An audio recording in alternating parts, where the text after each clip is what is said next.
Yo, what's up mga bossing? Magandang gabi sa inyo. Gabi na mga bossing dahil may problema tayo dito sa ating shop. Okay mga boss, meron tayong kliyente na Toyota Innova. Okay, ang ginawa natin dito or gagawin namin dito talaga ay cleaning ng aircon at saka palit ng evaporator mga bossing, no? Ang problema mga boss dahil may mga SOP kaming dinadaanan tuwing magbababa kami ng dashboard. So kailangan namin siyang start para makita yung panel kung may mga problema, kung may check engine ba, gumagana ba lahat. So chine-check natin yun ng SOP natin yun mga bossing, no. Ang problema mga bossing nung in-start nung ating kasama dahil lang Innova o ang ating mga Toyota mga bossing pagka in-start mo kailangan mong apakan ng clutch. Okay, so anong nangyari? Nakaapak sa clutch yung ating kasama, yung pala nakakambyo mga bossing. So nakakambyo yung ating sasakyan. Sa madalit sabi, nang binitawan niya yung ating clutch mga bossing, umabante itong ating Innova at tumama mga bossing dito. Humampas yan dito mga boss. Yan, no, may basag na yan. So meron naman tayong CCTV doon mga bossing. Ipi-play natin yung record ng CCTV natin, no. So ipopost natin to o i-upload natin to mga bossing, hindi para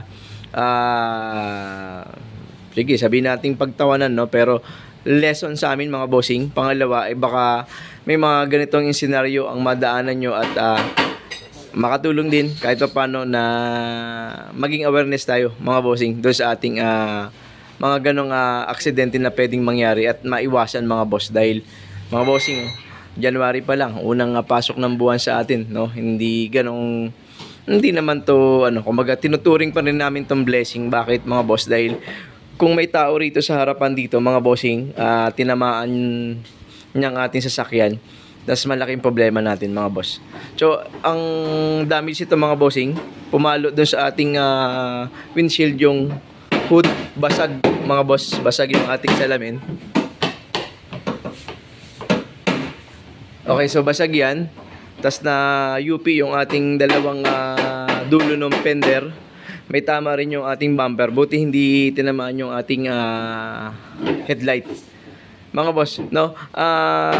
Pwede namang ipasok sana sa insurance tong ating unit, no? Kaya so, grab yung ating kliyente. Kaya medyo matatagalan bago makuha, malamang mga bossing, no, malamang kasi syempre kung ipapasok natin sa insurance baka matagalan, naghahanap buhay din yung ating kliyente.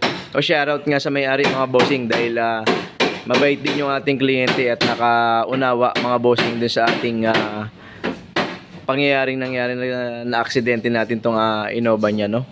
So hindi lang naman maganda yung ipopost natin mga bossing, so pati yung mga pwedeng ma-correct tayo hanggat mari ma-post natin or makuhaan natin ng konting detalye para at least may matutunan tayo, no.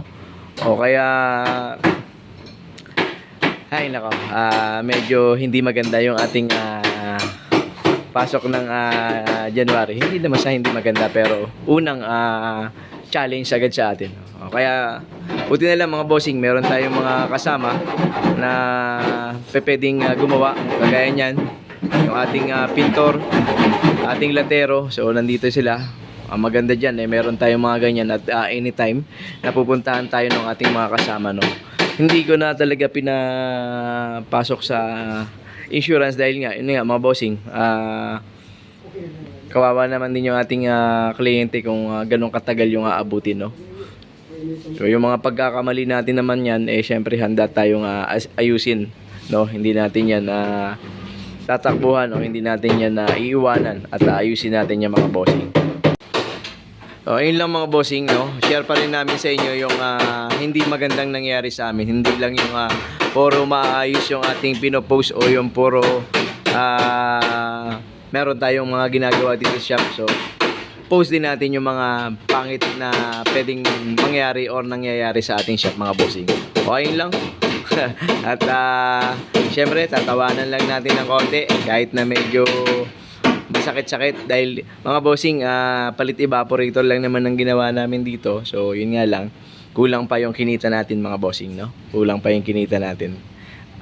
At ang isang problema ron syempre, nakakahiya pa sa ating kliyente. Pero ganun pa man, salamat pa rin sa may-ari dahil nakakaintindi yung ating kliyente. Ayun, shoutout sa iyo, bossing, shoutout sa inyo. Pasensya ka na. So, ayusin na lang namin tong problemang nangyari, no? Ayun lang mga bossing, salamat. Thank you.